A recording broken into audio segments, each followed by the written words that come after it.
Bata pa ang akong bana, pero inigduot, malukot na.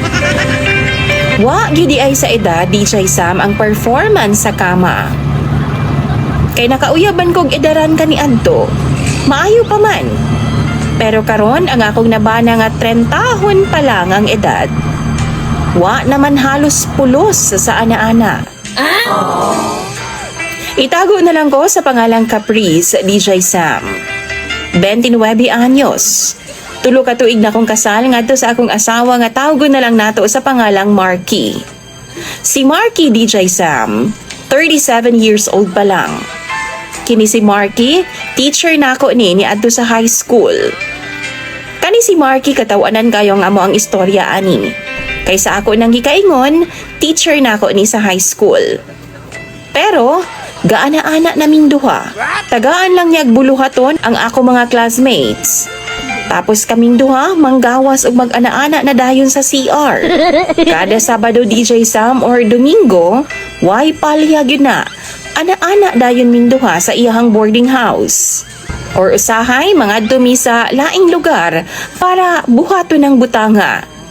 In short, teen pa lang ko DJ Sam, nabungkag na ko ni Marky.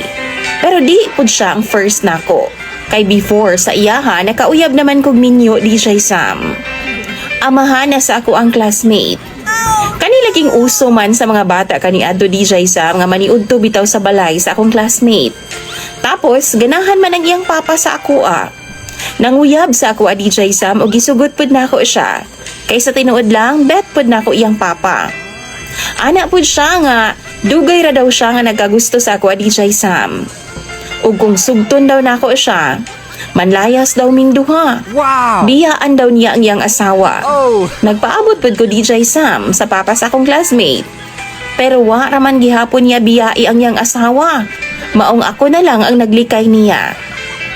Ako ana siyang gibuwagan DJ Sam. Labi pa dihang nag 4th year high school ko, kay nagkaduol naman pud ang among loob ni Sir Marky. Naging honest ko sa iya nga di nako virgin. Gidawat pud ko niya. Tago-tago lang ang among relasyon kaniadto. Kay bawal man magkarelasyon ang usa ka teacher ngadto sa iyang estudyante. Lain pag tinan-awan ang papa sa akong classmate ato nga time DJ Sam. Kay feeling na ako no gaselos siya. Pero wa ko'y paki. Kay wa ko'y future sa iya DJ Sam. Minyo na siya. Duna na siya'y pamilya. Pila ka tuig nga gibuhat namo ni Marky hangtod nga nag-college na lang ko DJ Sam. Ato gihapon mi. Hangtod dawa na lang ang among communication. Nakagraduate ug nakatrabaho na ko sa kumpanya sa syudad DJ Sam. Hangtod nabalik ang among communication. Gi-add man ko niya sa Facebook ug ako apo siyang gi-accept DJ Sam. Dito na nag-start pagbalik ang amo ang panag-istorya. Bago ni balik sa kinabuhi na ako si Marky, pipila na ka mga lalaki ang niabot pud sa akong kinabuhi ug nakalabot na ako. Maong di gyud ko maila DJ Sam ug di pud ko maulahi sa performance sa kama. Okay. Tuod man gihatagan namong second chance ang amo ang relasyon. Hangtod nagminyo mi sa wa madugay kay paminaw na mo suwak kayo mi sa usag-usa. 1 month okay pa ang among bonding sa kama. Pero naunsa bang nagkadugay nagkawa na may gana. Wa na may lami DJ Sam. Wa pagani mi magkaanak, nagkakuyos naman ang iyaha. Kana ganing buhi pa og bata pa ang tag-iya pero ang iyaha naguna-una nagkalipong og kamatay. Unang dasok pa lang DJ Sam. Aksyon nagkalukot og lupay-bay ang iyaha. Sige na lang siya pangayog pasensya sa akwa DJ Sam. Kay ana pa siya, wa daw kaayo siya'y gana. Pirmi na lang di ay. Sa usa ka semana DJ Sam, kausa na lang mi mag-ana-ana. Pero wa daw siya'y gana. Di po siya diabetic. Kay normal man ang iyang sugar. Pero iyahang bunal dili normal. Gusto na ba ako mag-anak unta DJ Sam? Pero unsaon man nga pirmi naman lang luyat. Inigdasok daw naa na may mubangil DJ Sam. Ang iyang panit ngas ka ng kunuta. Kay luya naman kaayo iyaha. Taga gusto na lang nako DJ Sam mangayo siyag sorry. Seriously?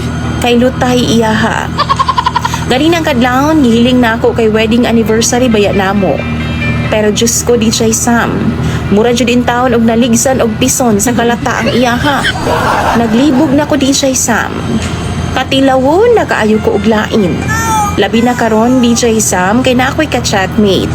Hot kaayo siya. Minyo na gudpod, ug lami kayo patulan. Kay dili naman jud makahatag sa responsibilidad ang akong bana sa akoa. Tan-aw ninyo, reasonable ra ba ko? Comment lang daw mubi sa inyong mga suggestion sa comment section. Magpaabot ko kay ako ng pambasahon. Daghan pud kayog salamat, DJ Sam, sa imong pagbasa ning akong istorya ug problema sa imong programa. Imong sender o follower, Caprice.